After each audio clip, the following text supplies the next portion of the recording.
never going back. I'm never going back to a 9-to-5 traditional corporate career, a 9-to-5 job ever. Women over 40, why it is we need to rethink work. It is time that we rethink work, okay? I have a question for you. Are you waking up dreading your day because your job is draining you? I get it. I feel your pain. In fact, today's topic was inspired by a video I just recently saw on YouTube by a creator who goes by the name Dodash. You might have heard of her, right? She's literally all over the internet now. She's doing the damn thing. Congrats to you, sis. I'm serious. I'm sending out good, positive, loving vibes. You've got to be proud of yourself. It's a proud moment. You should give yourself a hug and pat yourself on the back. And I'm giving you a high five, sis. Seriously, from one creator and one business owner to another. Okay, you're doing the damn thing.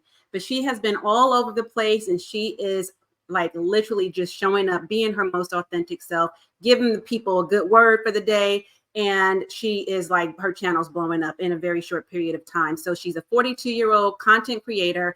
She just had a very candid, passionate conversation talking about why she would never go back to a traditional 9-to-5, why she chooses food delivery over all the other jobs she's ever had in her corporate career, like ever. And you know what? I really enjoyed the video. I really did. And I completely feel her. I resonate with that. I won't get into my story on that piece of it because you guys, most of you, if you're new to me, maybe you don't, but you know, some of you may know most of it. And if not, you can find the story in my other videos. But basically, I'm going to do a response video to her, okay? Response in the sense that I'm going to take a slightly different take, you know, giving my perspective based on my own lived experience, right? Specifically for women over 40, who the women I serve and cater to, right? Who are feeling still stuck and stagnant right now in your current corporate career. But before we jump all in, and in case we haven't met, as always, I want to introduce myself. So hey there, Queen. So glad you're here. Thanks for stopping by. Whether you're new to me or if you're true to me, thank you for being here. Welcome to my channel or welcome back. If you are a high achieving woman entrepreneur over 40, a woman of color, or a woman who is, you know, of the, I was going to say a member, but I'll just go with woman to be clear, a woman of the LGBTQ plus community, and you are feeling the squeeze between success and satisfaction, you have found your sanctuary. I'm your new favorite coach and your biz bestie. Okay. My name is Katrina Marie, also known as the Boss Chick Biz Coach and your fearless leader. I am a holistic business coach and an RN health and wellness educator, and I am here to resuscitate your life and your legacy. I do that one of three ways: help you to heal internally so that you can expedite your external success. I show you exactly what steps you need to take to seamlessly transition out of your corporate career, especially if it no longer serves you. And I teach you how to build an aligned and profitable online brand and business without sacrificing your soul and sanity or compromising your health and happiness. So if you are ready to design the life you dream of, desire, and deserve, and claim a life of peace, pleasure, power, and profits, stick around, do subscribe, hit the notification bell so you don't miss a single episode whenever I drop new videos or go live, all right? By the way, be sure to stick around, stay until the end, because I always have a surprise for you. Today, I'll be giving away a resource for you to devise an exit plan so that you too, like so many women, including myself, those I serve, those I connect with, and those that I actually help in this business to exit their corporate career. If you want that life for yourself, then definitely stick around until the end. I'm going to be giving you that resource today. Okay, now let's get into it. I want to start with the reality check. Okay, women over 40 in the workforce face common disillusionments like ageism. What is that? A fancy term that just means it's discriminating against older people because of the negative, inaccurate stereotypes. And by older people, girl, I mean 40, 50s, and 60s. Really? That's what they're calling older these days? I don't think so. But yeah, so that's what the term or definition is, okay?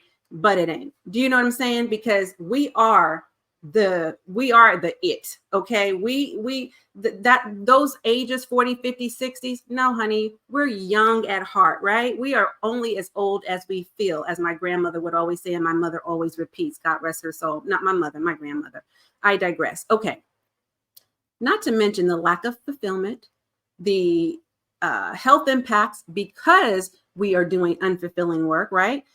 So some of the women that I talk to that come to me that are in my DMs that I connect with, consult with, coach, I'm in the space of, surrounded by, all the ways that I communicate with these women often tell me things like, they've applied for numerous positions, right? Numerous jobs that they are not just qualified, but overqualified for, which is often the truth, right? Yet they are repeatedly being rejected for no valid reason.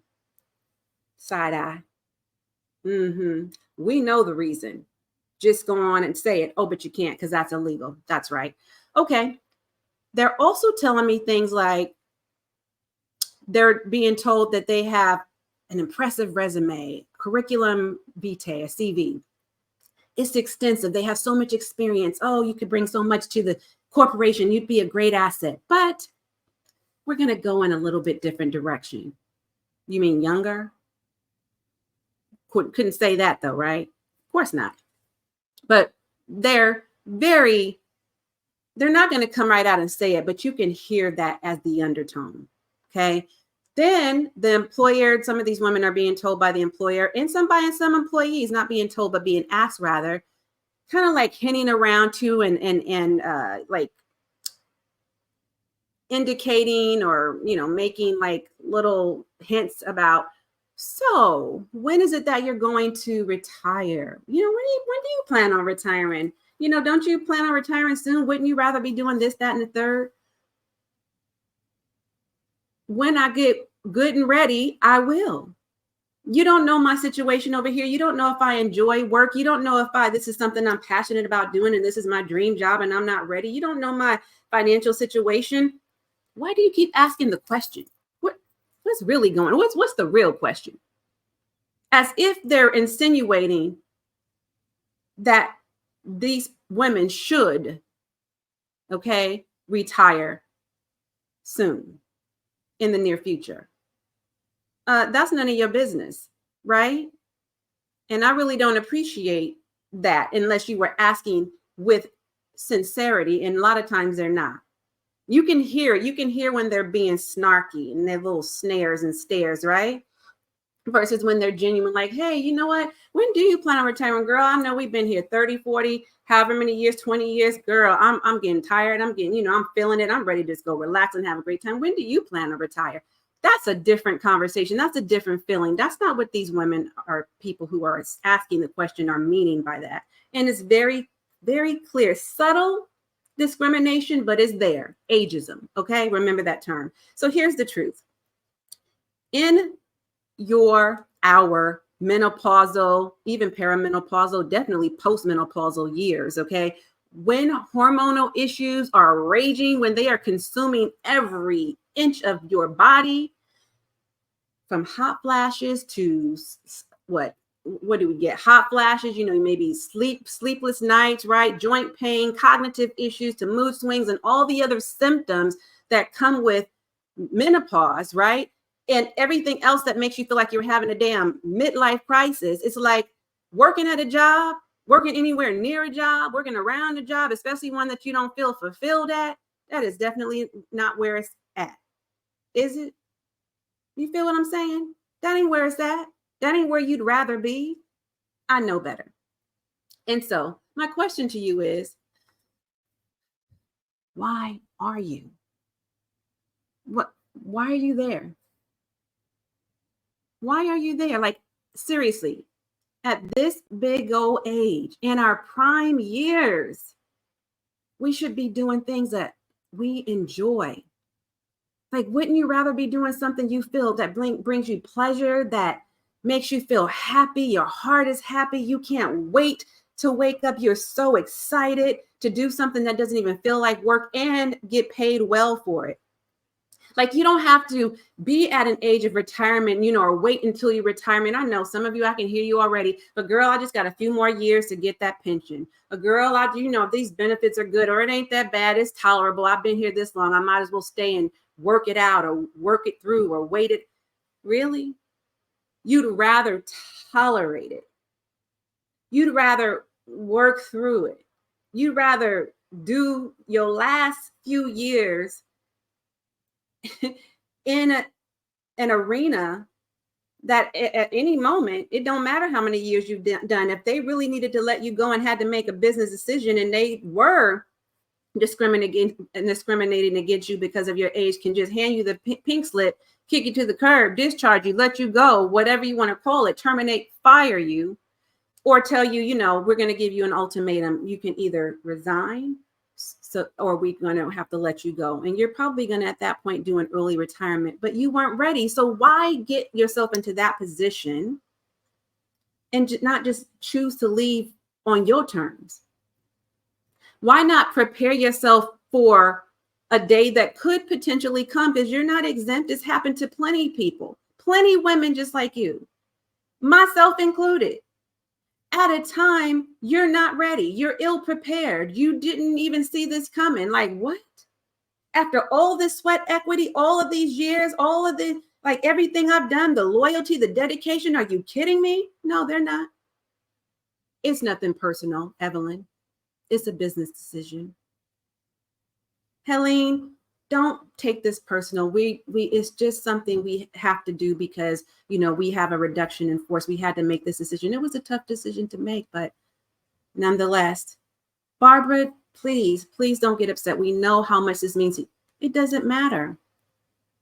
They're letting you go and they're not changing their minds. It don't matter what you're going through, what emotions. They're prepared for this. They've done it again and again and again, right? So what I'm saying is, it may not happen to you, but it very well could. Why not be prepared for that day? And why wait for that day? Why not just go ahead and leave on your terms and prepare for, doing the thing that matters most to you? Like, tell me in the comments right now, what is really holding you back? What is holding you back from doing the thing that lights you up, that brings you joy, that makes your heart do a happy dance, right? Let me know in the comments right now. I am dying to know. I want to talk about the benefits of the alternatives, because there are alternatives to the traditional corporate career path, even though we've been brainwashed to believe that that really is the only way that we can achieve success and climb up the corporate ladder. You know the story. And retire well and live happily ever after. Nobody talks about the what if factor. Nobody talks about plan B. Nobody talks about an alternative route. Nobody talks about business ownership, entrepreneurship as the vehicle to success. But that's what we're going to talk about today, because right now you are allowing your freedom to be robbed. Yes, you are robbing yourself of your own freedom and fulfillment and the financial benefits that comes with ownership or business ownership and entrepreneurship. Okay. So I want to talk about pursuing alternative work, such as freelance work, such as business ownership, such as, coaching and consulting and freelance, all the things that are alternative paths to not just your success, like as in money, but the gratification that comes with it. Okay. Can we talk about that? And you know what? I always, you know me by now, hopefully some of you, not maybe all of you, but I do always like to inject my story in this somewhere, or even a client story or a case study, or something to that degree, because it does help you to put things into perspective, to see things through my lens, right? To kind of think of it for yourself of, what's possible, hopefully through my journey, like living vicariously for a moment through me. And so I want to use myself as an example today. So I am, I introduced myself, but I am not just a holistic business coach. I am a licensed professional nurse. Okay. Registered nurse with multiple active licenses in different states. Okay. And so I have had so many non-traditional roles as an independent contributor, as well as a leader. And none of them required me to be at the bedside like most people think. A lot of people just think of a nurse as being at the bedside, or they may know there's a couple different things that they can do, but they don't really know, like, there are a lot of options out there, right? It also doesn't require me as a leader to be in the boardroom, battling with the egos of other leaders, right? I think I said that right. Battling with the egos, yes, of other leaders, male and female alike. It doesn't require me to claw or climb or crawl my way to the top of a proverbial glass ceiling. And when I get there, I'm like, this is it. This is what I did all this work for. These are the years that I spent or wasted to get here. This is it. I thought there was going to be like kind of moment, and it wasn't, right? So it doesn't require that, nor does it require me to be confined to a cubicle or a corner office with a view, la-di-da, right? A view out of my window, yippee, I made it to the top. Really? No. Well, the whole time I'm looking out the window, I'm dreaming about what I'd rather be doing and where I'd rather be, and it would be anywhere other than here. Do you know what I'm saying? Of course you do. So prior to me choosing the alternative route, I mostly worked in traditional roles in corporate America for 30 long years. 30. Not in just one career, though. Not in just one job, but 25 of those years were in healthcare, 20 plus years in leadership roles for the tenure of my career. And even though I got paid well, I made a six-figure salary, and I had great benefits and bonuses and perks, lots of perks, some flexibility, definitely autonomy for the most part.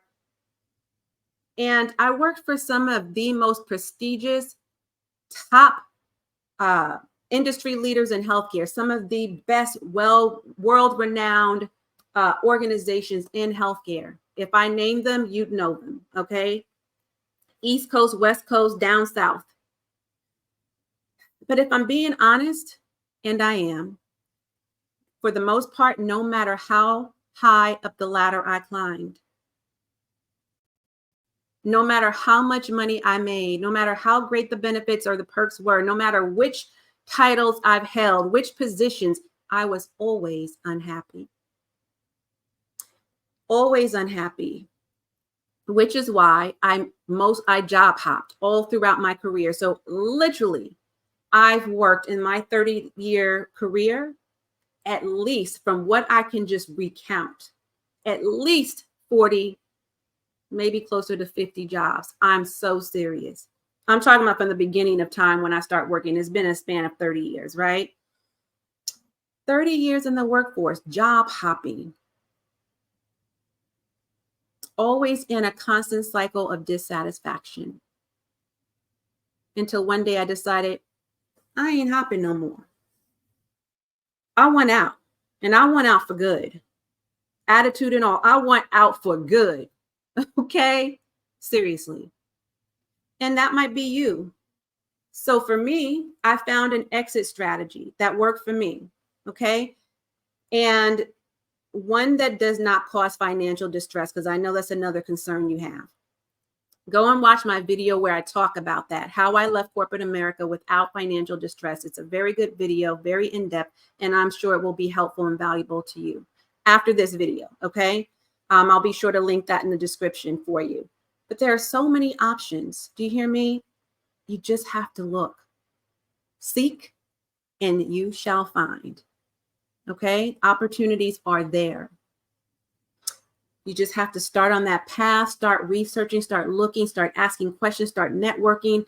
And you know, once you're in alignment with that, God will lead you there. You know, you'll be pulled in that direction. You'll be connected to the right people. You'll be put in the right rooms. You'll be positioned in the right, you know what I mean? Like, you'll be called to events. You'll be having conversations that come up all of a sudden, you know what I mean? Seemingly out of the blue, like it's real.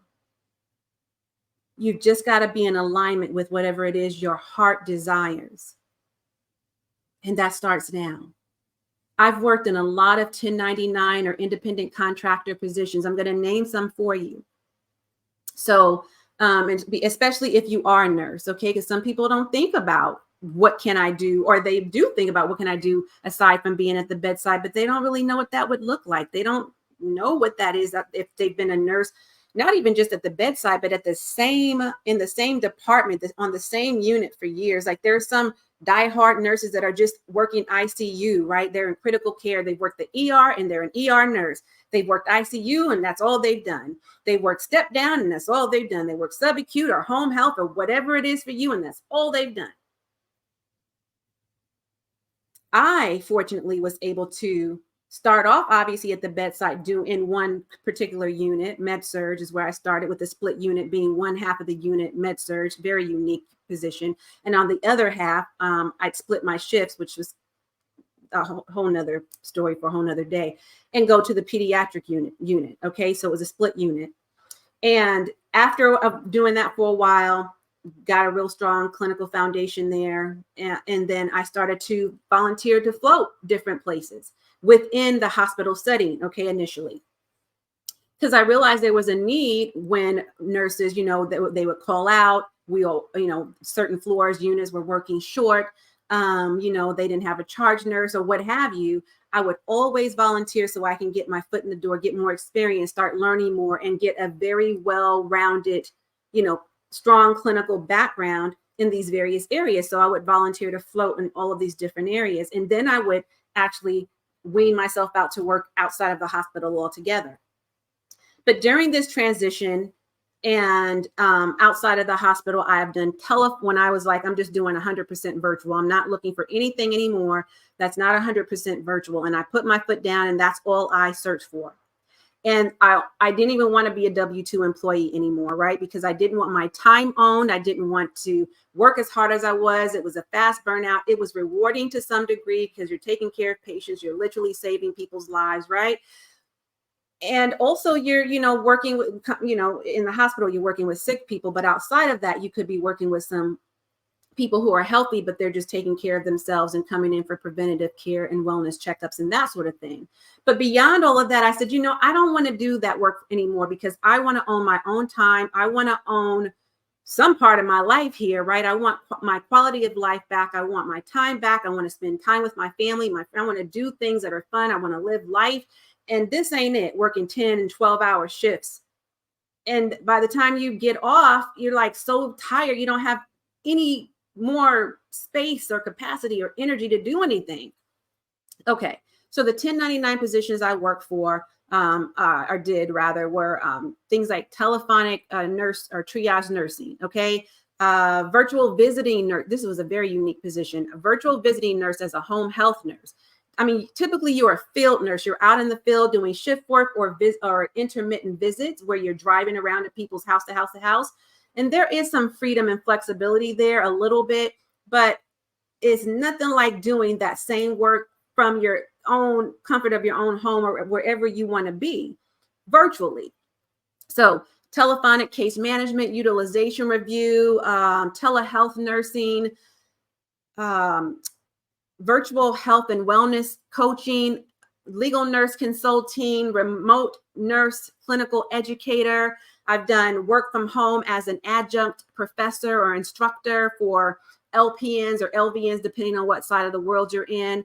What else? Occupational health nursing, that was remote. I've done healthcare administrative work. That was a hybrid position. So you had to live in the area or a certain distance from a particular region so that if you needed to travel in, you could, but it was like, spend a couple of days in the office, 1 or 2 days, or making your rounds in a regional area. And then the rest of the time was remote. Okay. So there are jobs or 1099 positions like that. I did what I'm doing now, holistic business coaching, right? And an RN health and wellness educator. So I get to kind of combine my years of experience, 30 years in corporate, my 25 years in nursing, 20 plus years in leadership, and just take a holistic approach in how I teach, my teaching methodologies as a business coach and consultant, right? Which is a beautiful thing. And this is 100% virtual business. So now keep in mind that some of these positions I worked while I was transitioning myself out of corporate, but all of them, okay, were freeing and fulfilling and flexible, allowed me the autonomy, right, that I needed, that I was used to, that I desired, that I craved. And that was conducive to my lifestyle. And that is really important, right? So you've got to first think about, well, what's important to me? What are my objectives? What are my goals? What's my end goal? I always talk about that, right? And then work your way back to, okay, well, how am I going to get there? What's going to make me feel like I'm achieving the level of success and gratification that I am searching for, that my heart desires, right?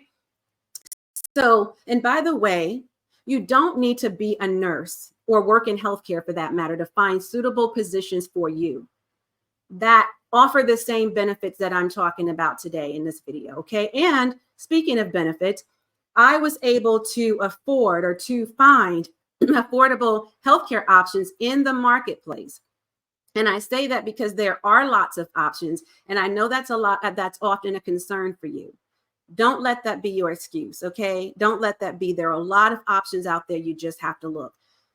So I want to offer some practical steps for how to transition. And so if you are ready to leave your 9-to-5 or the traditional corporate career path, okay, in exchange for a more fulfilling role as an entrepreneur, a freelancer, or any other self-employment options, I'm going to help you get there. I want you to prepare right now to take notes if you already hadn't been. You know, when you listen to my videos, okay, I'm not just here to talk, just to hear myself talk. I need you to be prepared to write down the gems that I'm going to be dropping for you. So I'm going to give you some like real brief outline that I'm going to be providing you to help you start the process. But if you want to mitigate the risks that come with or that are associated with career transitions, and you want to go into more depth, then you will definitely want to download my free quick start guide.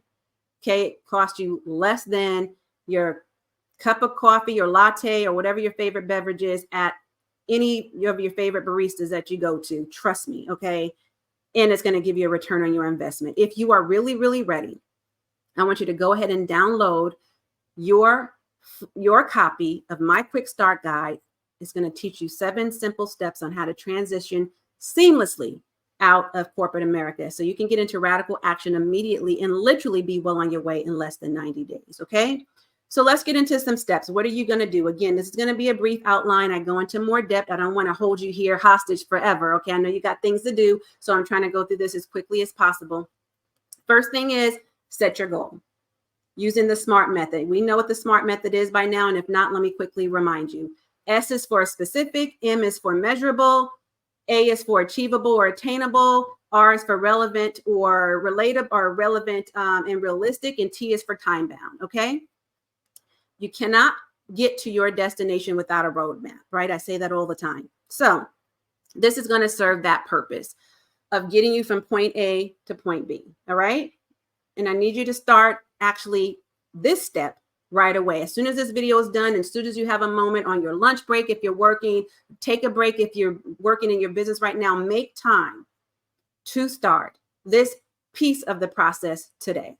Second, research alternative options. If you're not looking for it, you're not going to find it, right? Start looking into the types of alternatives that you want to do to, compared to the traditional job. What are you most interested in? What are you great at? What do you enjoy? Of all the jobs you've had or your long career, if you've been in one career for a very long time, of all of the things you've done, or none of those, something you want to do entirely different, I would advise you to start with something that you're familiar with, something that you can do easily, something that comes naturally, right? I always say, if you don't know where to start where you are, work with what you have, and do what you know. Start there. You can always branch out later, okay? So make sure that it's going to pay you a decent rate and that you can comfortably and realistically live within that rate of pay, okay? And some freelance work won't always be like consistent, right? So you got to look at that too. Can you decrease expenses? Do you have savings? Do you have other monies stashed away somewhere? Do you have, can you pull money out? Like, what can you do to kind of help supplement that? And I would advise maybe doing something like that. Again, this is as you're transitioning, okay? Some of the things that you can look into, obviously, is independent contract work in your specific field, whatever that is for you. Again, it doesn't have to be healthcare or in nursing. Freelance work like writing or blogging, if that's something you're really great at or love to do, like that's my passion. I'm a strong creative writer. I love writing. I love writing. Okay. So that's something else that I also do. Business ownership, of course, entrepreneurship. Okay. Whatever that is for you, you can look into coaching and consulting. That's a very easy, low barrier to entry type 1099 position you can do, or like business ownership is not 1099. Obviously, you're owning a business. But again, however you deem yourself to be the expert in your industry, start there. You can even look into digital nomad or expat. Like if you want to travel the world and kind of live that laptop lifestyle, as they say, you can start looking into that. Traveling, living abroad, house sitting. Now, from what I understand, and I know someone who's in that space who teaches it, actually, and she talks about this a lot on her channels, primarily what she does. And she says that, you're going to get the accommodations. They're not going to pay you, obviously. But if you want to just kind of bop around the world and do your thing, you can do that as well. And you can, in the meantime, find some other means to supplement your income, right?